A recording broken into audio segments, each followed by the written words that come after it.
Well, good morning, everybody. What little bit of hair I've got left is sticking straight up, so y'all will have to forgive me. I've misplaced my hat. um, it is 12:34. It is lunchtime here in Middle Georgia. I am having a piece of barbecue chicken, homemade barbecue chicken, and a piping hot, I call it chai. Um, it's where I take coffee, and then I take there's this guy on YouTube turned me on to chocolate and mint tea bags. And basically what I do is I make a hot cup of coffee, and then I put one of these tea bags in it with a little coffee creamer and let it sit. And it's kind of it's a weird combination, but it's kind of a combination of a coffee and chocolate mint tea. And I'm going to tell you now, it is absolutely delicious. I've had people ask me, how do I live? What do I eat? How do I live frugally, cheaply? This barbecue chicken is one of them. I mean, it's just one of the many things that I do, but I buy, in my area, you can buy big, huge 10-pound bags of quarters, the leg and the thigh, and I'll buy the big bags. You can get them cheap. You can get a huge bag of them for like $9, sometimes less than that if they're on sale. And I like the leg and the thigh anyway. I don't need a lot of fried. And I'll grill them or barbecue them and divide them up into Ziploc bags and stick them in the freezer once they're done. And I'll have 2 or 3 in there, maybe 4 sometimes, but usually 2 or 3 quarters in there. And ever so often, like today, it's raining. It's been pouring down raining since 5:30 this morning. And I'll take 2 or 3 of the leg quarters out, let them thaw out, and then I'll take one and pop it in the microwave for about 3 or 4 minutes. And it's absolutely delicious. I mean, then I'll eat like a side with it. I try, even though they're not the healthiest, I try to eat a vegetable. Growing up down here in the South, I like baby lima beans. I like lima beans. I like green beans. I like squash. And there are several southern, I don't know if you can get them up north or not. I've never really looked, but there are several southern places that make really good canned goods. Hold on a second, I'm going to show you one.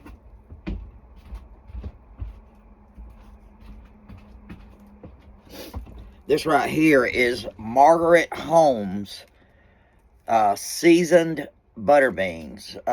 Very little sugar. Truthfully, not a super unhealthy amount of sodium and carbs, and but they're seasoned and they're in a can, and one can will give me 2 or 3 servings. And I'll have a vegetable with my chicken. And then I'll do things like I've got a stainless steel French press that I got because when we traveled a lot when I was with my wife, I broke a couple of the glass ones, and the stainless steel ones, I tried it, and the taste of the coffee was no different. It's delicious. So what I'll do is, a lot of people don't know, but I absolutely love coffee most of the time. That's probably one of my unhealthy things that I do, is I drink way too much coffee. I drink more coffee than I should. And in my research, I found out that too much heat kills the caffeine. So the blonde roast is actually stronger than the dark roast. So what I'll do is I'll make it. I'll put it in the big stainless steel French press. I'll set it on the counter, let it sit there a day or two or three. Like right now, it's cold, so 3 days in there and let it sit, and then I'll press it and I'll put it in a jug, and then I'll put it in the refrigerator. And then if I want a cold coffee, I just pour it in there, and I use a lot of the coffee syrups because they're cheap. And I'll put a flavor of coffee syrup in there. Sometimes I just drink it black, drink it with the stevias, little packs of stevia, which is a natural sweetener. And I'll drink cold coffee, and then I'm one of the few luxuries that I have is this coffee called Elite, and it's actually from Israel. And I got it in a coffee shop, a Middle Eastern coffee shop. I think we were up in either Tennessee, Chattanooga, it might have been Atlanta, could have been Orlando. I'm not sure. Maybe it was Orlando and Disney Springs.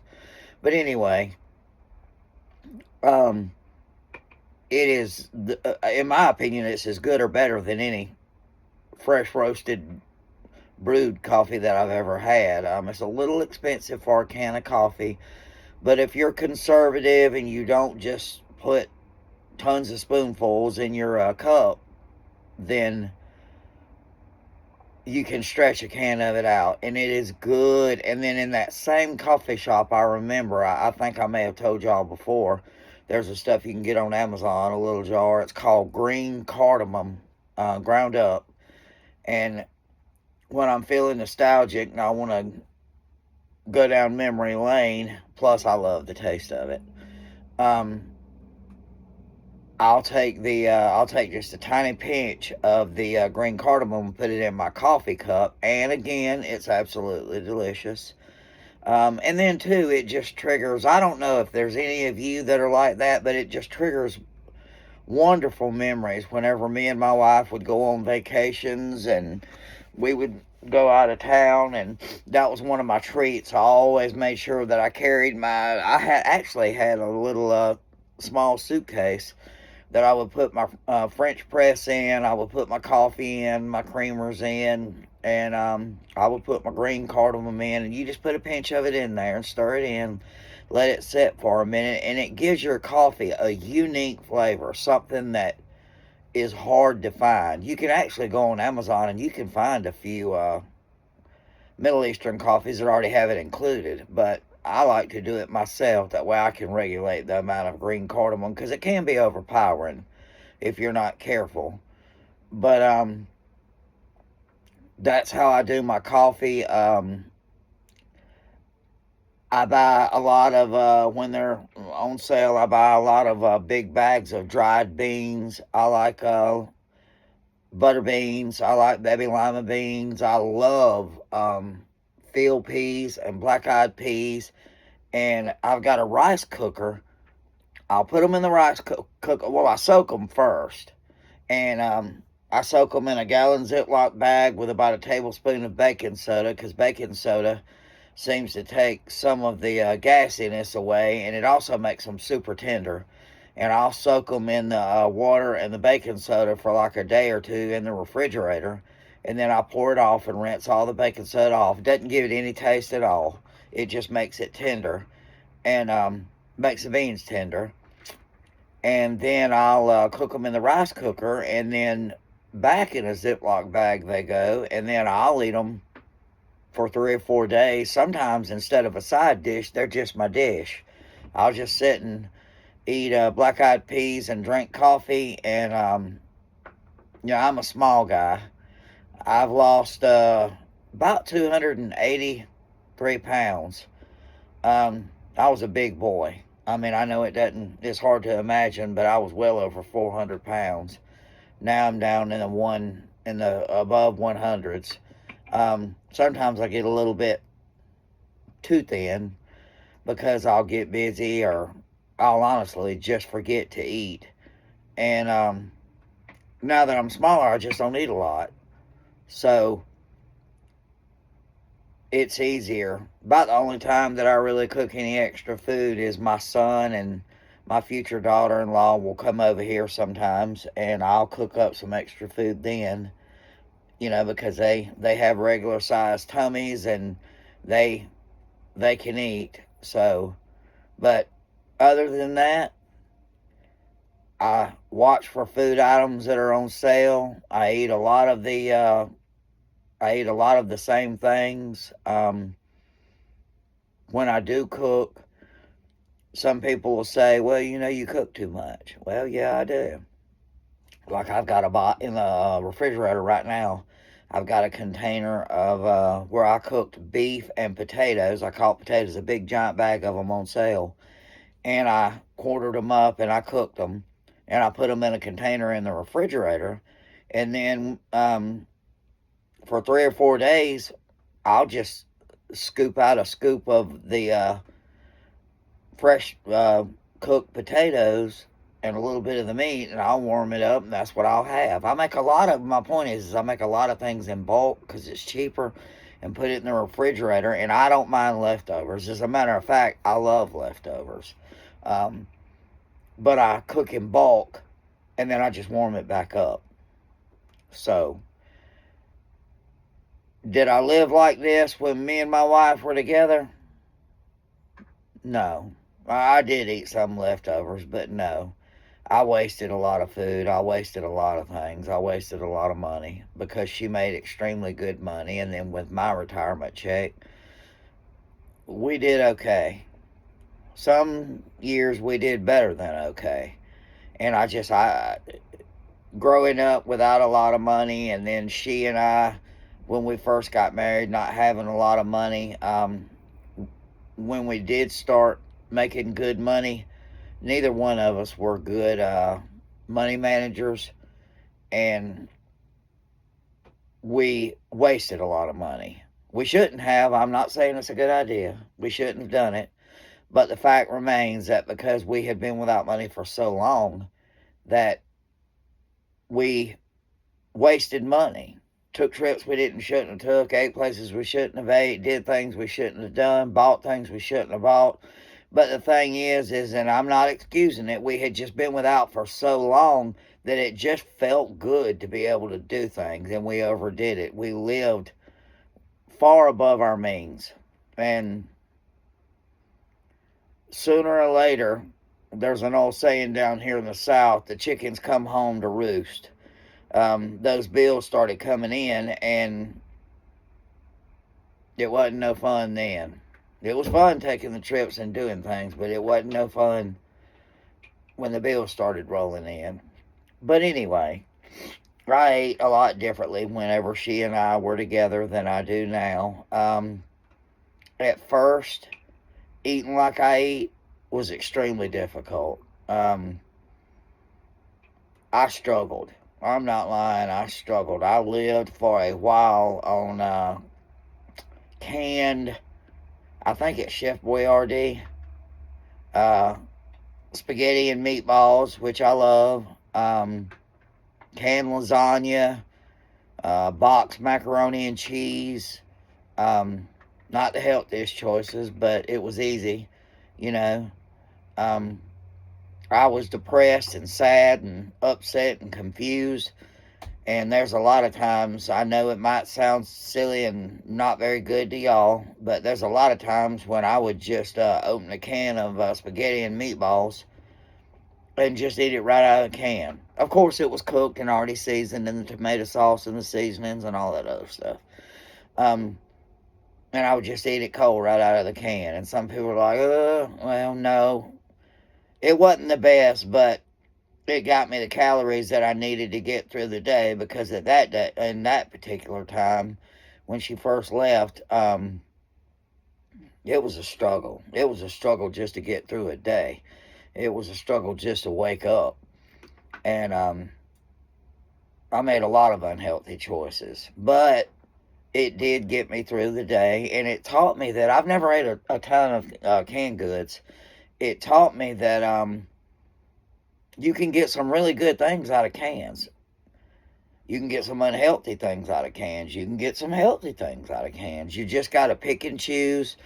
Something that I've started doing the last 3 or 4 months, and that I've never done, and I should have, is I I've started reading the labels, the nutritional content. I've started reading how much sugar and sodium and protein, and it just absolutely shocked me once I started reading the labels how much sugar some things have in it. I mean, it's just astronomical. It just, and how much sodium, and how little protein, if it says protein, how there'll just be just a pinch of protein in there. So you really got to look at the labels, but if you pick and choose and look and you're careful, you can find some pretty healthy options in cans. And for a single man like me, the cans are good to have. I can store them. They last a long time.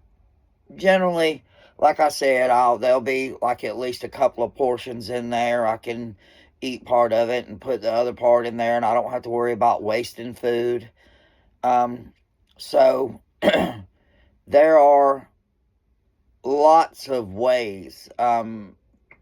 Washing clothes, lots of ways to save money. Let me say, washing clothes used to, I think I might be like a lot of people. I've just got certain outfits and pieces of clothes and things that I like to wear. So I had a bad habit of, I would get just a few clothes in here and get a few of her clothes in there, and I would take them and wash them and waste money. And now what I do is I wait until I have a complete load of clothes, and I'll wash a complete load at one time, dry a complete load at one time, and it saves so much money. Oh, it saves money. It saves time and it saves money. And then I just don't travel like I did. I enjoy traveling. I love traveling. If I had a van, a minivan, or some kind of a van, even a truck that would pull this camper, I would probably travel more, because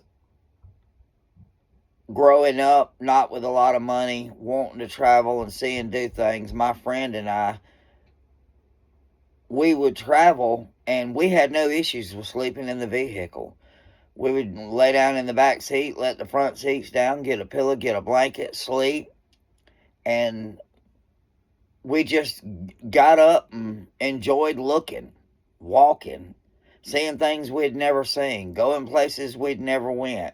And we had no issue with sleeping in the vehicle. And even though I'm older, now that I'm on a budget, it was nice whenever we were together, my wife and I. I'm not going to lie, staying in some of the nice motels and the nice uh, condominiums and the nice resorts that we stayed in, it was absolutely wonderful. I'm not gonna lie, some of them were amazing. The endless hot water and the big bathtubs, and walking down to the lobby and having a hot coffee and food at your fingertips, it was nice. But I will say too, it may sound crazy to some of you, but it's kind of fun traveling. I've done a few trips now in my little Kia Soul where I just let the seat down and sleep in the back in a sleeping bag on a camping mattress and a pillow, and I get up and just go sightseeing, just for a change of scenery, something to do.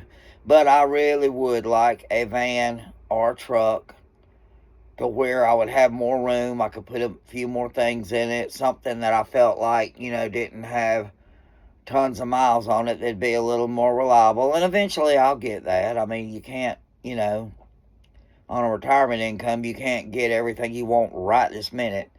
You learn that you have to save and prepare, and it teaches you, not only have I been humbled, but I've learned a lot. I've remembered a lot. It teaches you that you can't waste money, that you got to save money, that you can't have instant gratification. You can't just go buy something that you want right this minute. You have to save. And I'm going to have to save and prepare to either get a truck that'll pull this camper, or a van that I can put a small camp bed in and sleep in. And it may not be for everybody, but it doesn't bother me. It's actually fun. You meet people that way. People see you sleeping in there, and you talk to some of the nicest people. Uh, I've stayed and slept in, usually Cracker Barrel doesn't mind. A lot of the Walmarts don't mind, but you'll meet other people that do the same thing that I do. But they actually live out of their vehicle. And you meet you meet some characters, I'm not going to lie. Every once in a while, you meet an odd duck. But for the most part, you just meet regular, ordinary people like myself that have a wanderlust, that just want to travel and see things. And that's the cheapest way to do it. So, y'all, those are my words of wisdom for this rainy, wet, cold Wednesday. I mean what I'm saying. I love each and every one of you. I pray for you every day. I do my best to read every single comment. Please like, share, and subscribe. That's what keeps these videos going. Remember, if you're recently divorced or divorced, I know that it feels terrible. I know that it hurts and you're sad. But the thing is just keep going. And like my dad said, this too shall pass. This too shall pass. You will get through it. I know when it first happened to me, people would say that. I'd get so aggravated, and I actually would get mad sometimes because it just didn't seem like that the pain would ever end, that it would ever go away, that it would ever change. But guess what? Over a few months, it did go away. And things did change. And things did start to get better. But it takes time. It takes a lot of self-reflection. And the biggest thing is it just takes time. I mean, I'll always enjoy the memories. I'll always miss her in a certain way because she was an amazing person, but things just didn't work. I still don't know why. I'm confused about that, but what it boils down to is it just didn't work, and I honestly believe that God has bigger and better things in store for me. I believe that eventually He'll send somebody my way that'll love me and pour into me like I pour into them, and we can love each other and just live out our lives in as much happiness as possible. But you guys that are recently divorced, you're going to be okay. I promise you. You're a good person. You're a nice person. You're worth it. If you need a special prayer, please contact me. My email's on my YouTube channel page. You can message me, and I will get back with you. We can book a special session, and in my years, I've gone through a lot. I've talked to so many people. A lot of the advice I give is just from the school of hard knocks, things that I've been through. So if you need some special advice or prayers, please contact me and let me know, and we'll set something up, and I'll do my very best to give you the most honest advice I can. Might not be what you want to hear all the time, but I'll give you the most honest advice I can, and I'll listen. I've got a love for people. I care about people, and I'll listen. And sometimes that just makes people feel 1,000,000% better, is just knowing that there's somebody out there that cares and will listen. So let me know, and y'all have a great Wednesday. Take care. Remember that whatever terrible situation you're in, this too shall pass. You're going to be okay. Y'all have a great day. Chris the Who, over and out.